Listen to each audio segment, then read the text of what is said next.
auditions. Increase those? Yeah. Yeah. So really the only way an actor would get auditions is, or the different ways. There's a bunch of online stuff. There's all kinds of online platforms like Voices 123 and Select VO, and there's a lot of different online platforms that you can create a profile on. Sometimes it's free, sometimes you have to pay, and you will set up, demos and all of that. Making demos is a good thing to do. They're annoying and not always easy, but they are sort of like it's kind of like having a business card. No one's necessarily going to cast you from your demo, but it says, oh, this person's committed to this. It gives a certain perception. And then they can hear your work and go, okay, yeah, let's bring them in for an audition. So the best way is having your stuff out there online. Sometimes on Twitter or Instagram or whatever, someone will say, hey, I'm casting an independent video game. Send me your demos. So demos are really important. And you can make them pretty cheaply if you do it on your own, or you can pay, a lot and make them with someone else. There's a middle ground too. So demos are a way to put yourself out there. And then the other thing is getting an agent. And an agent will help you get auditions that are in a certain place where those clients, those producers or directors or storytellers, whatever, aren't going to the online platforms. They're only going through agents, and that happens a lot. So that's the best way, but it's really it's a marathon. I mean, I made a demo when I was in college, and I didn't book anything for 5 years. It took 5 years for me to book a job. Now, 5 years sounds like a long time. It doesn't sound like a long time to me now, but at 21, it sounded like, really? But you keep working, so you keep doing stuff every day for yourself, for your own craft. That's the only thing that will keep you going. If you're waiting for opportunities, it's gonna feel even worse than it can feel. And the way to keep working is taking voice acting classes, or taking acting classes, or making different demos. You can go online to different agents' websites, and they list all their clients and their demos next to them. So I always say to people, go on just type in Los Angeles voice acting agents, or New York, or Atlanta voice acting, whatever city, right? And those things will come up. Go to the websites and listen to demos. You'll get a good idea of, oh, this person sounds like me a little bit, or and it'll help you make a demo, and also see what's out there. So anyway, I could go on, but that's the main way, is getting demos and getting them up online, different platforms. Have you done any of that stuff, or? I've tried. Not to put you on the spot. I've tried to do a demo. Yeah. I got very confused. Yeah. I'm someone who gets confused very easily. No, same. It takes me a little bit longer to understand stuff than other people, mainly because of my brain. The only thing I've done is I've seen auditions on people casting on TikTok and everything. Then right. I'll give it a go. A lot of people started in fan dubs and things like that, where, you can get experience working that way. But yeah, it's really about amassing your toolbox, right? Which would be your demos, your a resume of classes, of things that you've taken, so that you can put yourself out there online. It creates an online presence, and then from there, hopefully you can get an agent. And then at that point, it's all about relationships. So whenever I get a new job, if I'm doing it remotely, I'm taking a screenshot of that Zoom so I know everyone's name in that thing, so that I can thank everybody afterwards. Thanks for having me, it was awesome to work with you. Which is true, and also I would love to work with you again. Keep me in mind for your next project, whatever. It's all about relationships. I mean, half the stuff I've gotten that allows me to come to a convention is because I worked with someone first, and then they went, oh, remember him? Let's get him for my hero. Or whatever, So I always say it's a marathon, because it is like a long process, and you have to ask yourself all the time, what's my engine? Why am I really doing this? Can it sustain me? Because I love storytelling, and I always have since high school or before, and I knew I wanted to do this with my life, so I set about figuring out, how do I do this, What's the best way? And you make mistakes and figure it out, but yeah. All right, thank you. Yeah, of course. All right, let's move up to our next contestant. All right. Hi. Hey. So I do a lot of like smaller projects on Casting Call Club and Yeah, Oh, yeah. Voices you 1, off. 2, 3. Might have an audio problem. Whenever I do stuff like that, I always find myself trying to do voices that don't sound like how I talk normally. Mm-hmm. Do you think that I could become a better overall voice actor if I worked on just trying to make my voice better for, like use my own voice more often and try and make that a better, like, voice acting voice? Makes sense. Yeah, it does makes total sense, and it's an interesting question. I mean, so most people in anime or video games are hired for their normal speaking voice, almost always. That's most of the time, and you don't have to do anything to help your own voice. I mean, what I would say is increase your acting, the craft of acting. Like, that's going to give you access to different things. Like when I think about Attack on Titan, I was asked to do some of the most dramatic, gut-wrenching work in that, and I've done Shakespeare and different world premieres of plays in New York and different places, and that still is one of the things I think of about anime. It's like I was asked to do some serious stuff in that show, and in My Hero and all of it, Trigun, when you Stampede, the backstory. So I would work on acting ability, because that's what people are listening for when they listen to it, and people can tell when someone's putting on a voice. So I think the short answer to your question is yes. I do think though, and I run into this even now, I get an audition and it'll be like 3 different characters and they've got all different age ranges. So I've become skilled at, you know, doing a younger version of my voice or whatever, you know, or I'm doing this guy down here and it's like, you know, that or whatever, and different registers. So playing with like vocal resonance and stuff like that versus putting on a voice. Even with commercials, like almost all the commercial auditions I get, they say like, we don't even want an actor. Like, don't even be an actor. Just say the words. Like, we just want someone who's excited about the product, who's telling their best friend about it. We don't want some like, hey, now you can blah, blah, you know? So yeah, I think you should, it's harder because then when you get rejected, you're getting rejected for your own voice, you know? But that's kind of the way it goes, right? And old veteran voice actors are like, I just do my thing. If you don't want it, that's cool. I'm moving on. You know, like I know I'm good, and you know. So, but yeah, I would think yes is the answer to that. Yeah, and you can make little nuanced tweaks of your own voice. You know. Yeah, of course. Yeah. Yeah, I have a friend who does a lot of voiceover work, not voice acting, Jody Krangle, and she actually works on lightening up or changing accent. She's Canadian, Yes. but she does a lot of US gigs, and the Yep. way she remembers is she actually plants a Canadian or US flag behind the microphone to remind her how to say some of the vowels. Sure. But it's still, you know, what she's told me, it's her voice coming through. It's just how friendly, how authoritative. Yep, and am I telling you that my options have changed, or I'm telling you to my gold bond? Right, and that's an interesting point. Is it's not that people ask me like, you know, how do you create a different voice for a different character? And even when the voices are very similar, there will be a difference based on what you just said. The character is different. Their intentions are different. Their worldviews are different. What they want, what they're going after, what situations they're in. And that, if you're doing the acting right, will change your voice in some way.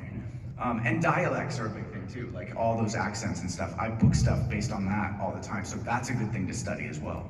Cool. Let's take our next question. Hello. So there was a little talk earlier about like, you know, like recording in closets and stuff. Mhm. And I know like because of the pandemic that had happened like a couple of years ago and kind of still is happening, is that a lot of that stuff has had to change when it comes to like recording voices. What would you say would be like the pros and cons of like having to kind of do some rules with like recording at home in a closet versus being able to do it in like a traditional studio?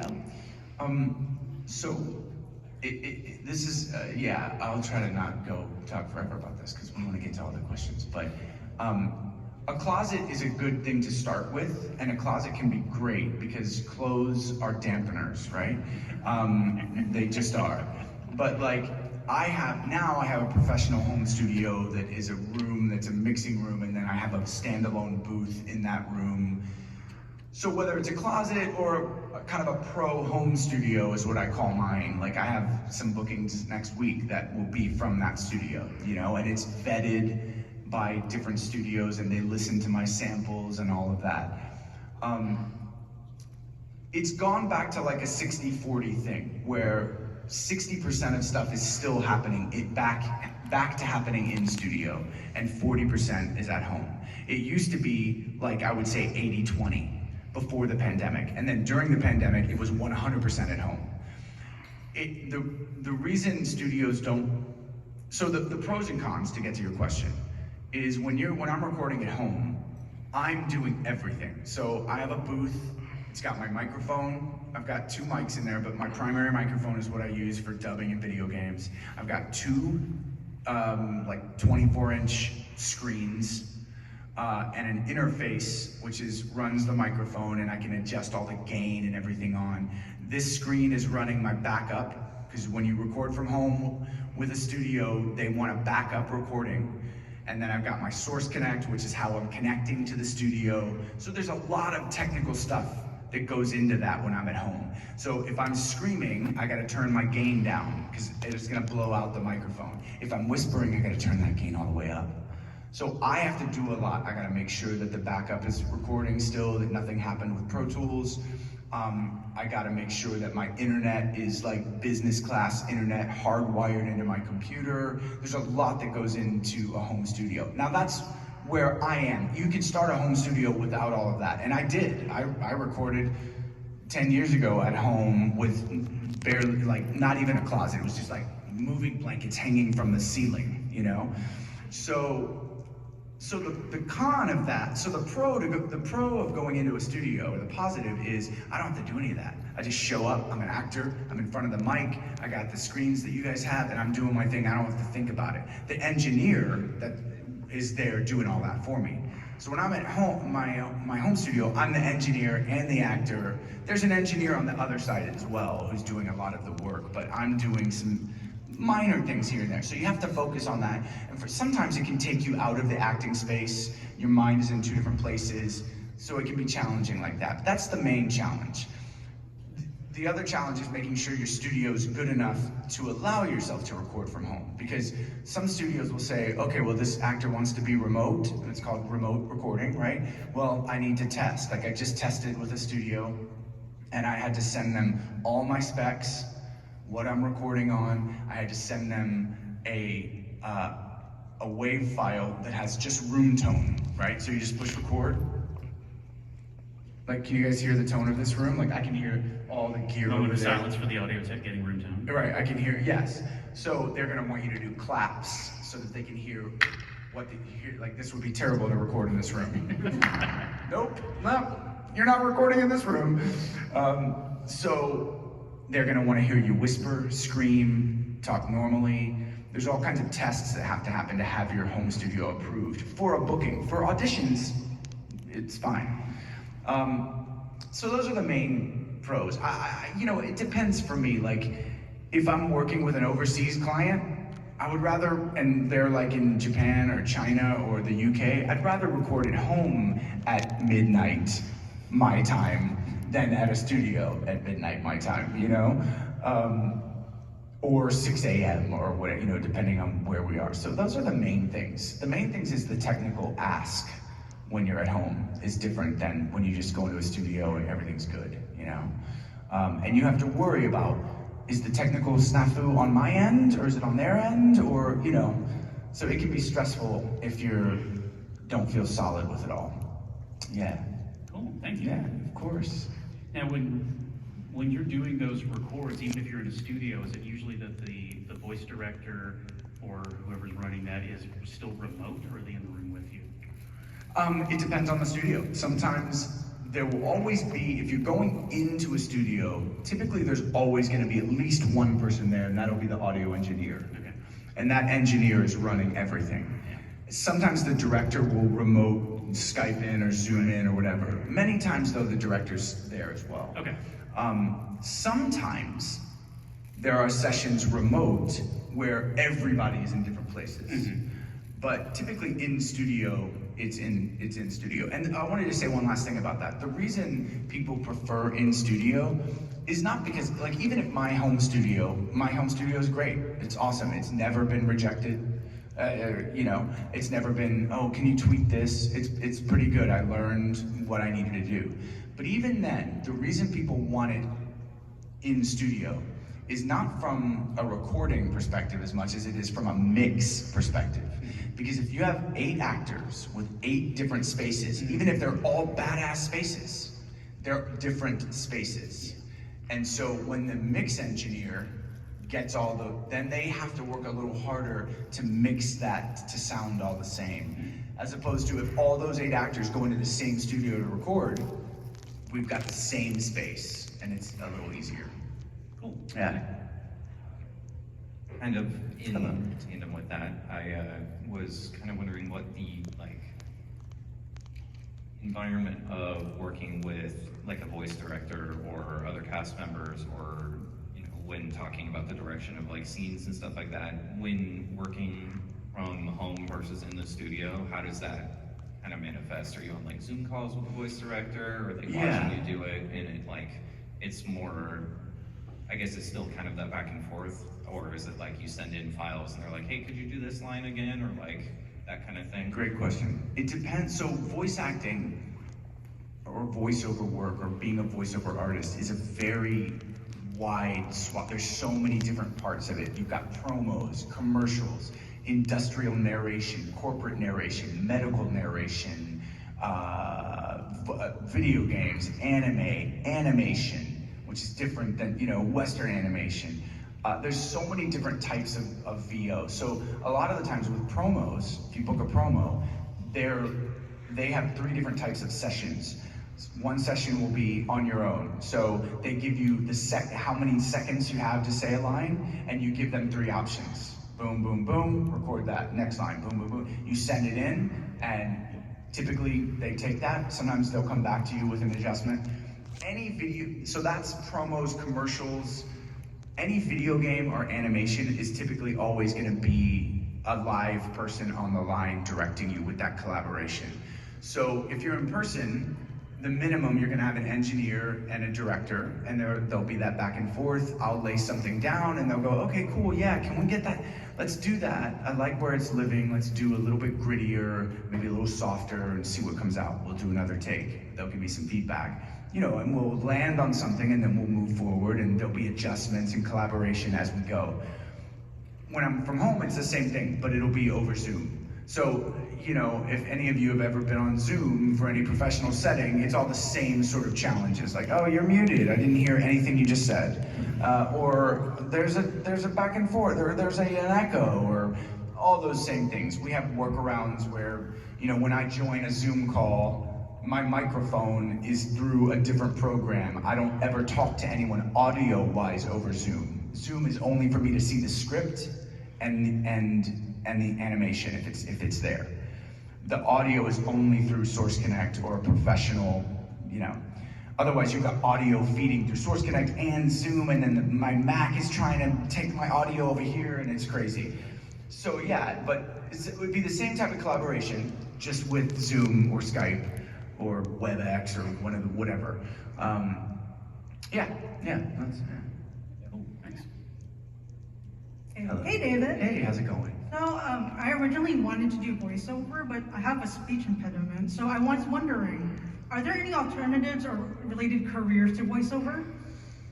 Oh my gosh. I would say that even with a speech challenge or whatever, I know a lot of actors that have or had speech challenges, and they got into acting because of that, because they took speech therapy growing up. And I just did a world premiere of a play, and the woman, had that situation going on where she became an actor because of that. The famous story of James Earl Jones being a stutterer, I don't even know if that's the right phrase I'm supposed to use. Anyway, so there are all kinds of adjacent careers, but I would say, if you're still interested, keep putting yourself out there from a voice acting perspective. There are some things that they would probably, you wouldn't get because of different sounds or whatever, but there will be things that you would. But writing, directing, you know, there's all kinds of producing. I'm trying to think of audio engineer, sound engineer stuff. So what about vocal coaching? If you've overcome a lot of your speech impediment, would it be like a position where maybe they look at, could I help other people like improve their speech or get through the same thing I did? Sure, that would be like your own business kind of thing. That wouldn't necessarily be, you know, a studio wouldn't hire typically a vocal coach. Different productions might hire a vocal coach, dialect coach. So accents and dialects are those are huge. I mean, almost every film or whatever will have, if there's accents in it, will have a dialect coach to help, you know, actors on set. There's all kinds of things. I can't think of all of them right now, but you know, a lot of people writers are needed big time for video game stuff and for animation and for anime. And that's where you take like, you know, a raw translation and adapt it into English so that it fits flaps. So yeah, maybe I'll spit some stuff out on the next question. I'm trying to think of other adjacent jobs, but. All right, thank you. Yeah, Thank of you. course. That's a good question. Yeah. All right, come on up to that mic. Hello. Hello. His eyes, by the way, are down there. Yes, I'll allow it, yes. I am not freaked out into the trench coat. Whoever told you that is a liar. So I am an actor here in Portland. I've only done stage work, but I really want to explore voice acting.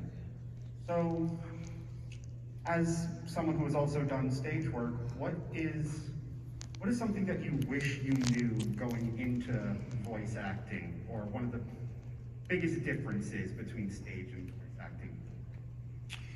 You know, it's interesting, like,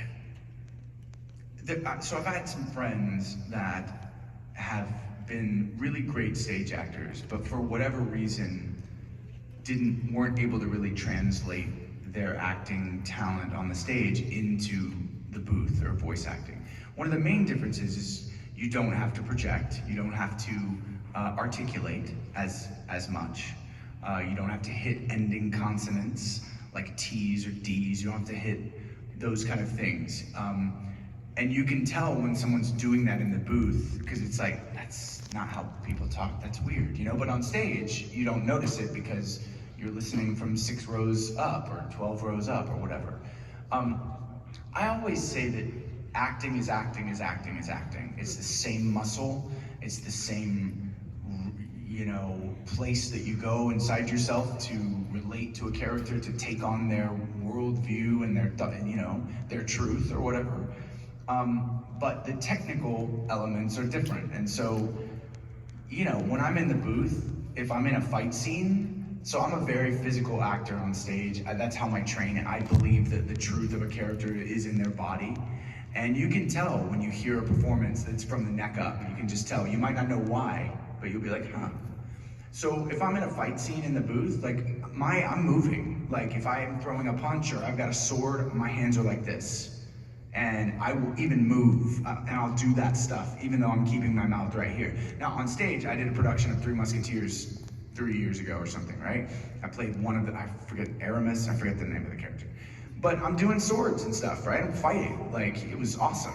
But I do that in anime too, but so I keep the same impulse in the body that I would on stage.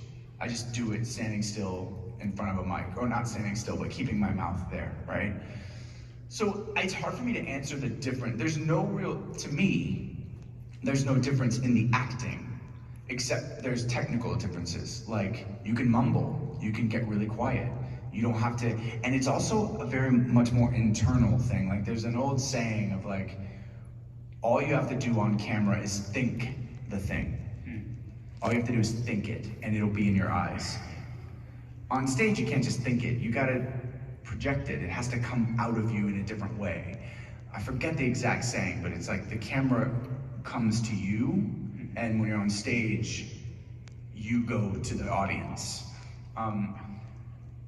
So those are the main differences. But I always come back to if you're doing the truth of the thing, then it'll be there. The same way on stage that you have to make sure that you're in the right position on stage for your light or the right blocking, because that's what you're supposed to move. So you're able to do this emotional scene on stage and still know, oh, I need to be right of the couch, you know? The same thing happens in the booth. Like, I'm doing the truth of this moment with Shoto and Endeavor, and it's intense and crazy, yet I know that I only have this amount of time to say that, and I know you're always in two minds. So that's very similar. Yeah, I don't know what more to tell you on that. You know, some people can go from on camera to stage or from stage to on camera, and some people it's a different feeling. You can get in your head in the booth because it's just you and your voice is really present and you're hearing it right here, and you can hear every breath and every weird mouth sound, and you can take yourself down a rabbit hole of, I'm terrible, this sucks, oh my God, what am I gonna do? You know, I've been there. And no one's there to save you. You have to save yourself from those moments. But yeah, I could go on about that, but great question. Cool, thank you. Yeah. All right. Yeah, what's up?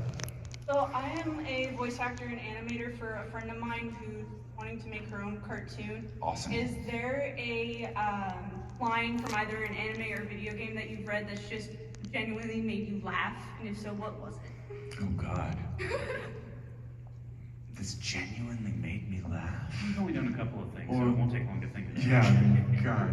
Go through the role. You know, a lot of the times when after I do a role, I leave and I forget all about it. Like, that happens sometimes. It depends on if I've lived with it for a long time. So, you know, I don't play a lot of characters that do a lot of laughing or saying anything of funny lines. I'll make the question easier then. What's your favorite sassiest line from Shoto? Oh, okay. That's still not going to narrow it down. Yeah, no, I can go right away is, that's a bad scar, looks painful. Yeah. When I watched the sub of that, and when I watched the subbed version, I was like, I can't wait to say this line. I was like, whoa, dude, he's like eating soba, it's like side-eye, it's amazing. Yeah, I'd go with that. Yeah, of course. Thank you. And keep doing your work too. I mean, you look at stuff like Has Been Hotel and Hell of a Boss and, you know, original animation and, you know, starting on YouTube and. Nice, that's amazing. Yeah, I'm so excited about the future of like animation and stuff. There's really talented people out there doing cool stuff. That's a bold topic. I don't know how it works out. All Yeah. right, we have about 10 minutes left, so let's go to the next couple questions. Hi, so do you have any advice on how to improve vocal health or like strengthen your voice so that way if you're doing like an intense session, you don't just kill your voice? Yeah, so there's two sort of ways. One is physically strengthening your core and diaphragm, breathing exercises, breath exercises, making sure that when you are screaming, you're supporting it with like the way an opera singer would. If you ever, not that you go around, especially, if you ever are allowed to touch the diaphragm of an opera singer while they're singing, definitely ask them first before you do it. Consent, yes. It's amazing. They'll take a breath that is not just a breath from the chest, it's like the whole respiratory cavity. Yeah. And then it moves in and it becomes firm, and then as they're doing the thing, you feel the breath slowly going until the next time where it fills.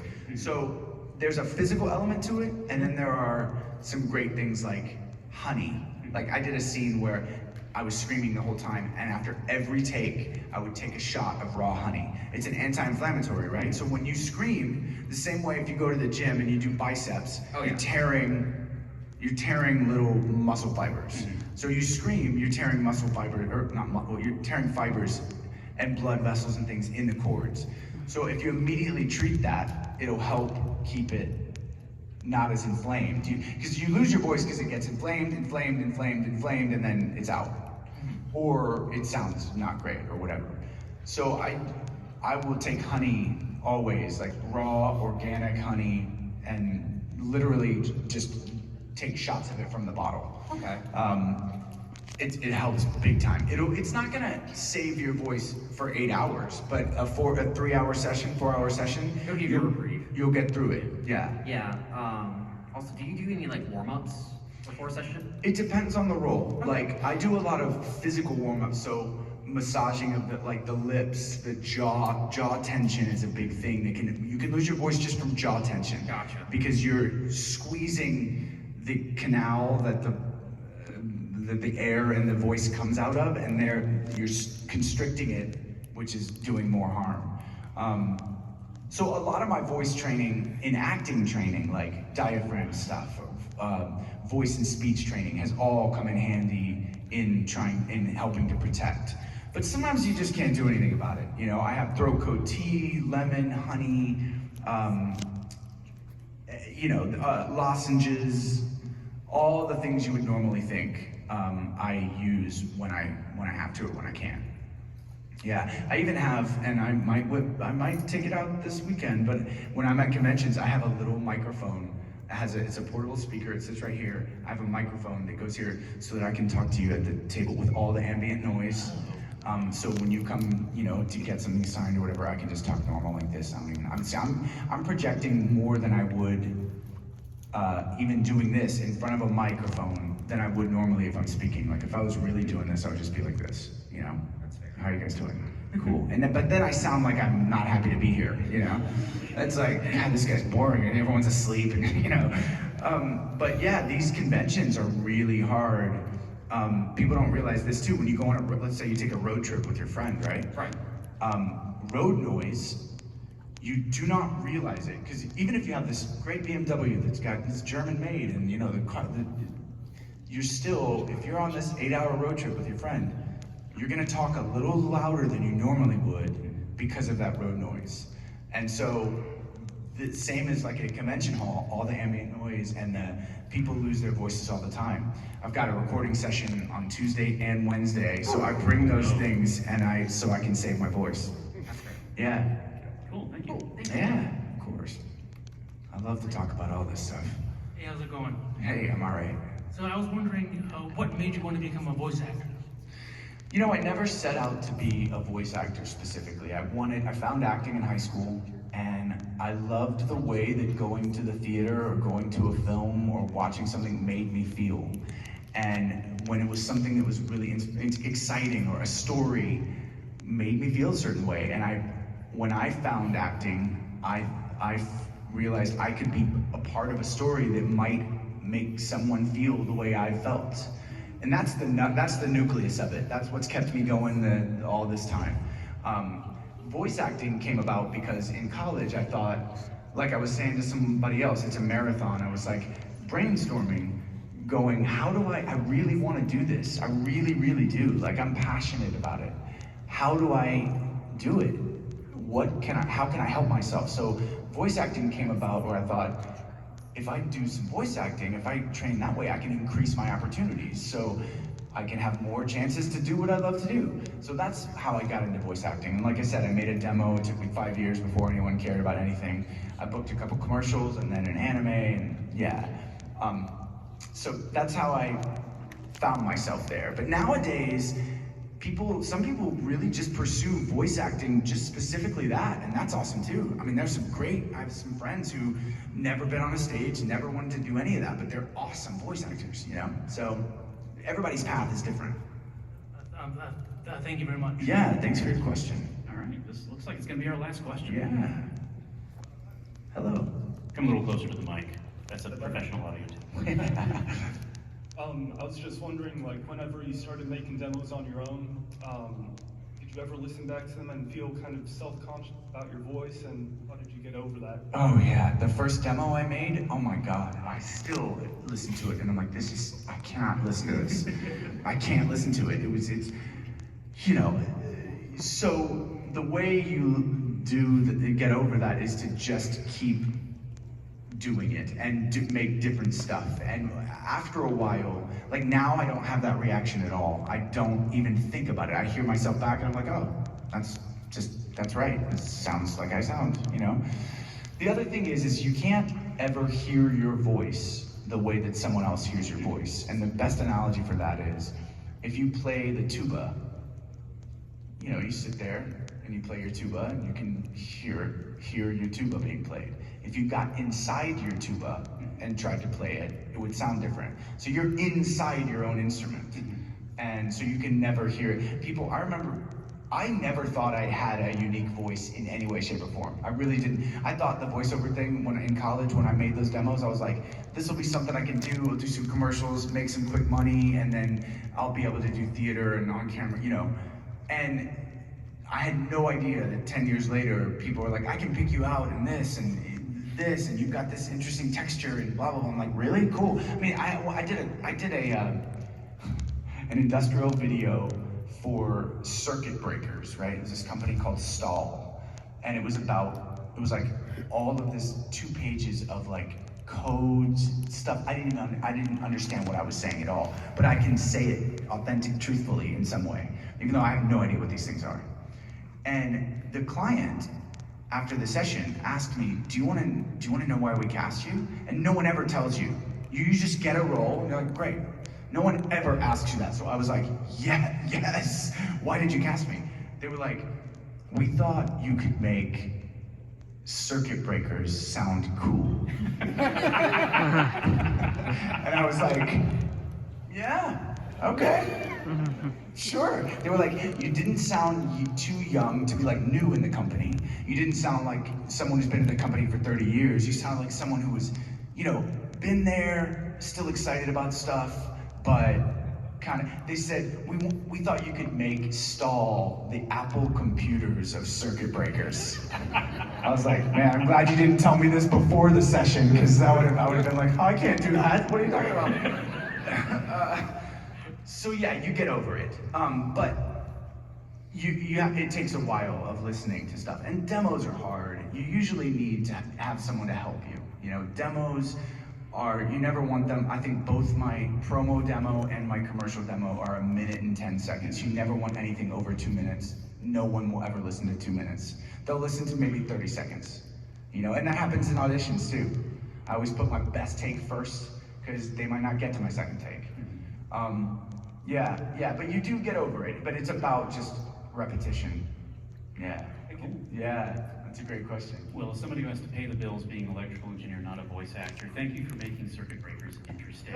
Let's give David a round of applause. Dude, that's amazing. All right, thank you guys. Tim could be down in the autograph area. Come and visit, listen to him do the drive-through speaker, ask for a number 6 with the fries. I know, dude, someone took a photo of me for like an official photo for a convention, and I had that thing on, and like all my friends were making fun of me. They were like, you look like you're taking an order. Is the ice cream machine broken? Yeah.